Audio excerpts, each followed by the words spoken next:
Good morning, everybody. It's Trent Klarenbach with Klarenbach Research. Today is October the 4th, 2024, and we'll take a look at Kansas City hard red winter wheat charts today. In particular, we'll start off with the weekly chart. Now, this is using the weekly next contract in front, using the December contract for the price. Now, again, we're seeing a nice rally in the wheat markets. We saw this rally off this trend line. This trend line actually dates back to 2019, and not a real strong trend line, I wouldn't say, but it certainly found support here at this level. And again, this is a previous resistance level, so previous resistance often acts as support, and we're definitely seeing that this year on the Kansas City chart.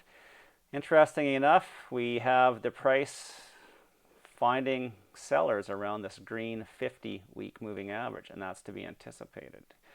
Moving averages often bring in activity, bring in buyers and sellers depending on the direction of the price and its relativity to the trend line. So it's interestingly enough, the year-to-date volume weighted average price is this light blue line here. It's sitting at 603. Well, coincidentally, that's where the price is trading this morning at 603. So we really need to get above, probably get above 603, probably get above, let's say 610, round number, before we can become too bullish on the weekly chart. I'm just going to draw some Fibonacci's here and Fibonacci retracement, connect these two highs and lows. And yeah, you can see here, I would say we have some confluence between this 38.2% retracement level and the green 50-week moving average and the light blue year-to-date volume weighted average price. So a lot of reasons to anticipate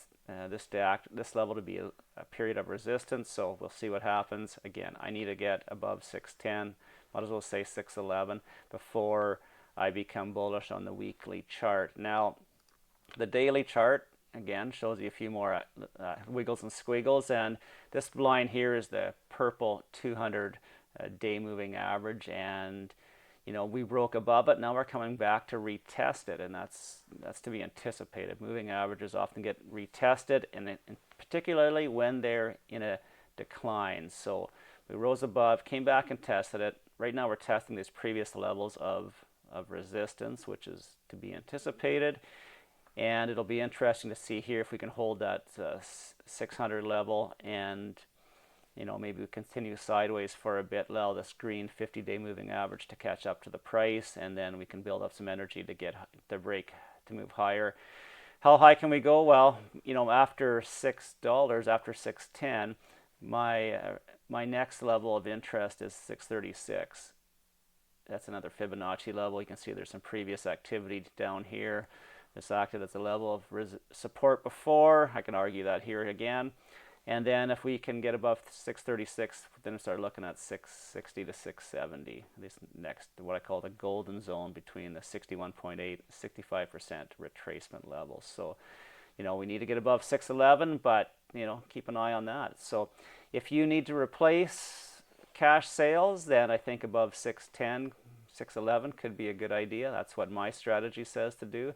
The question is, where does your stop go? Now, you really want to, help try to find out where that stop goes. You don't want to make it too tight so you get stopped out, but you also don't want to make it too wide so you risking too much of your own capital. So that's where it gets tricky. So I would probably give this a few more days to play out, maybe form a bottom, and then I would start looking at replacing my cash sales with the December futures contract. My name is Trent Klarenbach. It's going to be a great day in Saskatoon. Life's good.